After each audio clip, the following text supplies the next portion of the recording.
Pessoal, muito bom dia a todos. Vamos dar início então a mais uma reunião semanal. Hoje é segunda-feira, dia 10 de julho de 2023. A gente começa, como sempre, olhando primeiro para o cenário local, né? A gente teve uma semana que, apesar de ter sido negativa lá fora, acabou não contaminando o Ibovespa. Por aqui, né? O Ibovespa conseguiu fechar a semana em alta de 0,69%, cotado aos 118.898 pontos. Está movimentado pelo avanço de pautas econômicas em Brasília. O destaque por aqui foi a aprovação da reforma tributária. A Câmara aprovou o texto base da reforma tributária dos impostos sobre o consumo, né, que transforma 5 tributos diferentes em um único imposto sobre o valor agregado. A reforma tende a ser positiva no âmbito macro, pois visa criar um sistema mais transparente, equilibrado e simples, tá? Isso reduziria as taxas de litígio, custos de conformidade e má alocação de capital, ajudando a estimular a produtividade no longo prazo. Entre as empresas, o impacto de curto prazo é ambíguo, pois a carga tributária pode aumentar ou diminuir dependendo do setor. Na sexta-feira também foi aprovado o PL do CARF, que prevê a retomada do voto de qualidade pelo governo, fundamental para elevar a arrecadação dentro das novas regras fiscais. Ambos os textos vão agora para o Senado. Tá? Os avanços levaram para baixo os juros futuros, né, o que impulsionou a Bolsa a abrir a primeira semana de julho no campo positivo. Né? Então a gente teve o Ibovespa, tanto o índice Ibovespa quanto o índice de Small Caps apresentando um bom retorno na semana passada, e as nossas principais estratégias dentro dessa classe de ativo também iniciando o mês de forma bastante interessante. Tá? Já no cenário internacional, né, os ativos foram pressionados por temores de mais altas de juros pelo Federal Reserve. Na quarta-feira foi publicada a ata da última reunião do Fed, que sinalizou que o Banco Central americano pode continuar subindo os juros depois da pausa que tivemos em junho. Tá? Os dados econômicos divulgados ao longo da semana também reforçaram isso. Do lado da atividade, o índice gerente de compras, o PMI de serviços, medido pelo ISM, voltou a subir de 50,3 pontos de maio para 53,9 pontos em junho.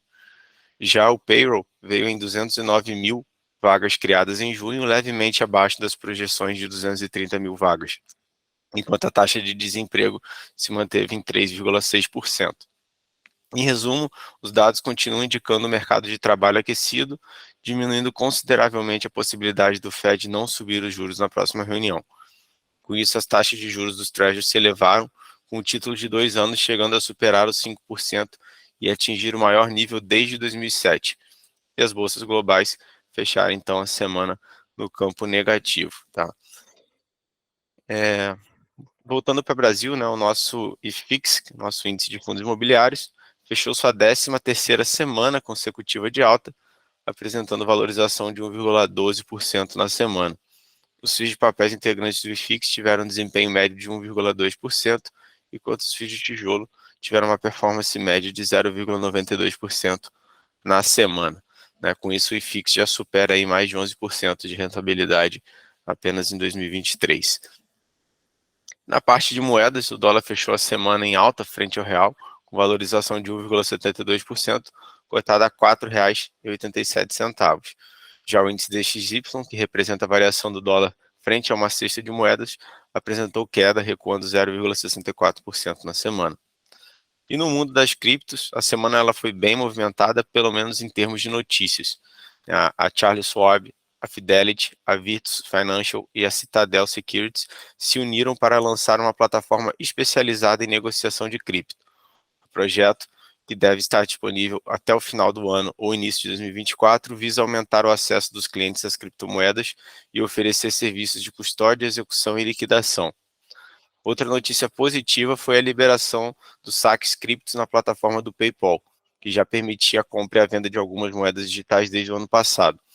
Agora, os usuários podem enviar as suas criptomoedas para fora da plataforma, ampliando a possibilidade de interação com o ecossistema cripto. Já do lado negativo, a SEC, que é a CVM dos Estados Unidos, negou os pedidos de ETFs de Bitcoin da BlackRock.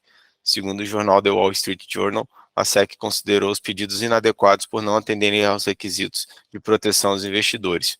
A decisão acabou frustrando as expectativas de quem esperava a aprovação desses ETFs ainda esse ano. Tá?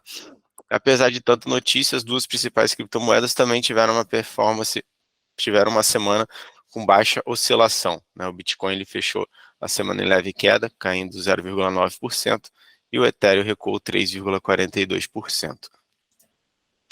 Vou chamar agora o Thiago Tavares, então, para comentar um pouquinho da curva de juros para a gente. Bom dia, Thiago. Bom dia, Gustavo. Bom dia, pessoal. Estão dando sequência ali. Os nossos juros futuros ali na segunda-feira teve um movimento baixista e se intensificou durante a semana, e a curva, inclusive, testou até os níveis mais baixos do ano, né? Então, as taxas ali do prazos intermediários DI 26 e DI 27, inclusive, fecharam na segunda-feira abaixo de 10% pela primeira vez desde agosto de 2021. Essa tendência de queda das taxas futuras ganhou tração após o Conselho Monetário Nacional ali na segunda-feira decidir pela manutenção da meta da inflação em 3% ali na semana anterior. Na quarta-feira ali os juros fecharam em alta num pregão em que a indefinição nas negociações em termos da pauta econômica em Brasília esteve no foco dos agentes econômicos, né? A expectativa pela tramitação da reforma tributária e do projeto de lei do Conselho Administrativo de Recursos Fiscais, ali o CARF, estiveram no foco do dia. E também ali a gente obteve um movimento de lucros no começo da terça-feira, também teve continuidade na sessão da quarta, a alta dos rendimentos ali dos títulos do Tesouro Americano foi outro fator ali que impulsionaram nas taxas locais, né? Já na quinta-feira ali o dia foi de bastante volatilidade para o juros futuro, houve um estresse observado ali na primeira etapa dos negócios na quinta-feira, quando a disparada dos juros globais puxou as taxas futuras para cima no mercado doméstico, mas ao longo ali da tarde esse movimento perdeu um pouco de força na medida em que as perspectivas de aprovação da reforma tributária e a possibilidade de votação do arcabouço fiscal ganharam fôlego ao longo do dia, embora a curva de juros futuro tenha continuado a se ajustar em alta ali, né? Já na sexta-feira ali, aí, a tramitação da pauta econômica em Brasília com a aprovação da reforma tributária e do projeto de lei com mudança ali no CARF, além de um mercado de trabalho mais fraco nos Estados Unidos, pressionaram de para baixo os juros futuros e as taxas terminaram em baixas bem expressivas. Então a gente pôde ver ali na semana, DI 24 ali acabou tendo uma queda de 0,51, DI 25 0,56 e o 27 0,10, né? Já o DI 29 acabou tendo uma alta semanal de 0,29%.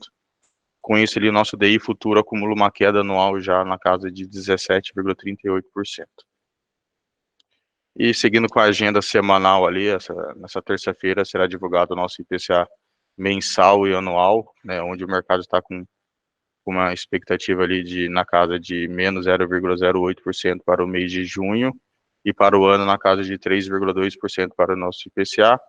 Já na quarta-feira será a vez dos Estados Unidos divulgar o índice de preço ao consumidor mensal e anual também. Obrigado, Gustavo.